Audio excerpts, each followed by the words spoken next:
Hello everyone. আকৌ এটা নতুন ভিডিঅ'লৈ আপোনালোক সকলোকে পুনৰবাৰ অসম কুইক চেনেলটোলৈ স্বাগতম জনাইছো। আজি আমি এই ভিডিঅ'ত আলোচনা কৰিম যে অৰুণোদয় আঁচনিৰ বিষয়ে আৰু এই আঁচনিত যেহেতু আকৌ নতুনকৈ হিতাধিকাৰী কিন্তু আবেদন আৰম্ভ হ'ব গৈ আছে।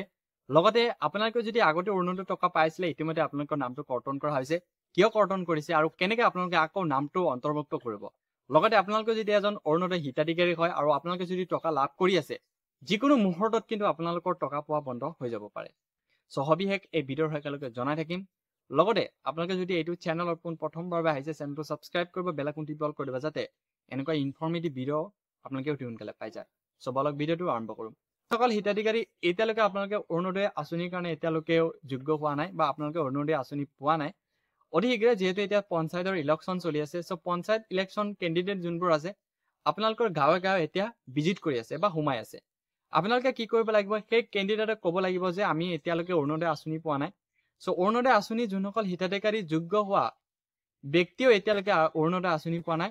আপোনালোকৰ নামটো কি কৰিব তেওঁলোকৰ ডায়েৰীত কি কৰিব অন্তৰ্ভুক্ত কৰিব বা লিখি লৈ যাব বা আপোনালোকক এটা ফৰ্ম দিব। সেই ফৰ্মটো ফিল আপ কৰি কিনে আপোনালোকে যোনবোৰ পঞ্চায়তত ইলেকশ্যন খেলি আছে সেই পঞ্চায়ত ইলেকশ্যন খেলোৱা সেই কেণ্ডিডেটবোৰক কি কৰিব ডায়েৰীত লৈ যাব। ডায়েৰীত লৈ যোৱাৰ পিছত এই পঞ্চায়ত ইলেকশ্যনৰ পিছত আপোনালোকক কি কৰা হ'ব এই অৰুণোদয় আঁচনিৰ কাৰণে আপোনালোকক কি কৰা হ'ব নাম অন্তৰ্ভুক্ত কৰা হ'ব। এইখিনি বাৰু গ'ল যে এতিয়া যোনসকল ব্যক্তিৰ অৰুণোদয় আঁচনিৰ টকা ইতিমধ্যে লাভ কৰি আছিলে কিন্তু কেইদিনমান আগতে হয়তো সকলোৱে গম পায় যে নিউজ পৰ্টেলত বাজি আছিলে যে অৰুণোদয় আঁচনি হিতাধিকাৰী যোগ্য হিতাধিকাৰী হৈ তেওঁলোকৰ নামটো অন্তৰ্ভুক্ত হোৱা নাই বা তেওঁলোকৰ নামটো কৰ্তন কৰা হৈছে। কিয় কৰ্তন কৰা হৈছে আপোনালোকে জানি লওক যে আপোনালোকক এটা টাৰ্মছ এণ্ড কণ্ডিশ্যন বান্ধি দিছিলে, এটা নিয়মাৱলী বান্ধি দিছিলে যে যোনসকল হিতাধিকাৰী ঘৰত চাকৰি থাকিব বা আপোনালোকক 4 চকীয়া বাহন থাকিব, লগতে আপোনালোকৰ যদি ইয়াৰলি ইনকাম যোনটো বছৰিকা ইনকাম যদি আপোনালোকৰ 2 লাখৰ ওপৰত হয় তেনেহলে কিন্তু আপোনালোকক অৰুণোদয় হিতাধিকাৰী বুলি ধৰা নহব। আৰু এইখিনি যোগ্য হৈ থকাৰ উপৰিও যদি আপোনালোকে অৰুণোদয় আঁচনিৰ কাৰণে আবেদন কৰিছিলে বা আপোনালোকৰ অৰুণোদয় টকা লাভ কৰি আছিলে তেনেহলে কিন্তু আপোনালোকৰ এই কেৱাইচিৰ জৰিয়তে কি কৰা হৈছে নামটো কৰ্তন কৰা হৈছে।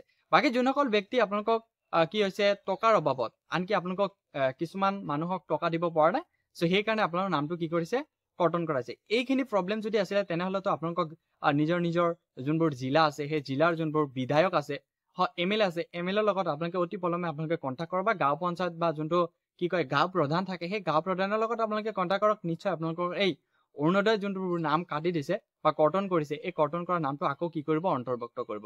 লগতে আপোনালোকে যদি এইখিনি সমস্যাও যদি আপোনালোকে কি কৰিব পৰা নাই সমাধান কৰিব পৰা নাই বা তেওঁলোকৰ আগত গৈছে আপোনালোকৰ কথাত একো ৰেছপন্স দিয়া নাই তেনেহলে ডক্টৰ হিমন্ত বিশ্ব শৰ্মা ডাঙৰীয়া কিন্তু ফেচবুক এখন পৰ্টেল খুলিছে আৰু ফেচবুকত কি লিখিছে ডাইৰেক্ট কানেক্ট চিএম। আপোনালোকে স্ক্ৰীনত চাব পাৰিছে এইখিনিত এটা কি কৰিব পাৰে এই ৱেব পৰ্টেলত বা এই ফেচবুক পৰ্টেলত আপোনালোকে এটা ভিডিঅ' বনাই যে আমি এনেকা প্ৰব্লেম ফচি আছো যে আমি যোগ্য হিতাধিকাৰী হৈও আমি এইটো ডিষ্ট্ৰিক্টৰ পৰা কৈছো আমি অমুক কৈ আছো কিন্তু আমি অৰুণোদয় আঁচনিৰ পৰা নামটো কৰ্তন কৰা হ'ল। কিয় কৰ্তন কৰা হ'ল এইখিনি প্ৰশ্ন সুধি কেনে কিন্তু আপোনালোকে ডাইৰেক্ট চিএম লৈ কি কৰিব পাৰে ভিডিঅ' পঠাব পাৰে। এইখিনি বস্তু আপোনালোকে কৰিব।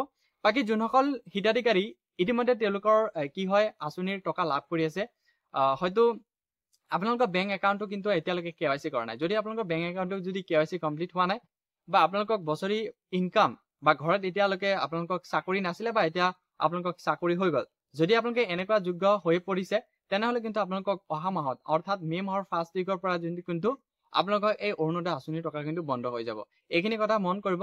লগতে যোনসকল হিতাধিকাৰী ইতিমধ্যে যোগ্য হয় ঘৰত চাকৰি নাই বা আপোনালোকক কি কয় বছৰি ইনকাম যদি 2 লাখৰ তলত আছে লগতে আপোনালোকক কোনো ধৰণৰ 4 চকীয়া বাহন নাই এইখিনি যদি আপোনালোকক নাই তেনেহলে কিন্তু আপোনালোকৰ টকা এই কাৰণে বন্ধ হ'ব পাৰে কাৰণ এতিয়া যেহেতু আপোনালোকক টকাটো ডিবিটি মাধ্যমত দিয়া হয় ডাইৰেক্ট বেনিফিট ট্ৰান্সফাৰ দিয়া হয় যোনটো আধাৰ কাৰ্ডৰ লগত বেংক একাউণ্টৰ লগত লিংক হৈ থাকিব লাগে। যদি এই লিংক হৈ থকা একাউণ্টটো যদি ডিসেবল হৈ থাকে তেনেহলে কিন্তু আপোনালোকৰ বেংক একাউণ্টত এই যোনটো প্ৰত্যেক মাহত 10 তাৰিখত 1250 টকা আপোনালোকে লাভ কৰে অৰুণোদয় আঁচনিৰ টকা এই টকাটো কিন্তু মানে যিকোনো মুহূৰ্তত কিন্তু আপোনালোকৰ বন্ধ হৈ যাব পাৰে। সেইকাৰণে আপোনালোকৰ একাউণ্টটো আধাৰ ষ্টেটাছটো এনেবল হৈ আছে নে নাই কেনেকৈ আপোনালোকে চেক কৰিব ধুনীয়াকৈ মই ডেছক্ৰিপশ্যনত ভিডিঅ' এখন দি থৈছো। আৰু লগতে আপোনালোকৰ বেংক একাউণ্টটো যদি এতিয়ালৈকে আধাৰ লিংক কৰা নাই বা লিংক কৰিছিলে যদি কিবা প্ৰব্লেম ফেচ কৰিছে তেনেহলে মই ডেছক্ৰিপশ্যনত ধুনীয়াকৈ ভিডিঅ' এখন দি থৈছো। এই ভিডিঅ'টো চাই কেনে আপোনালোকে ধুনীয়াকৈ লিংক কৰিব পাৰিব।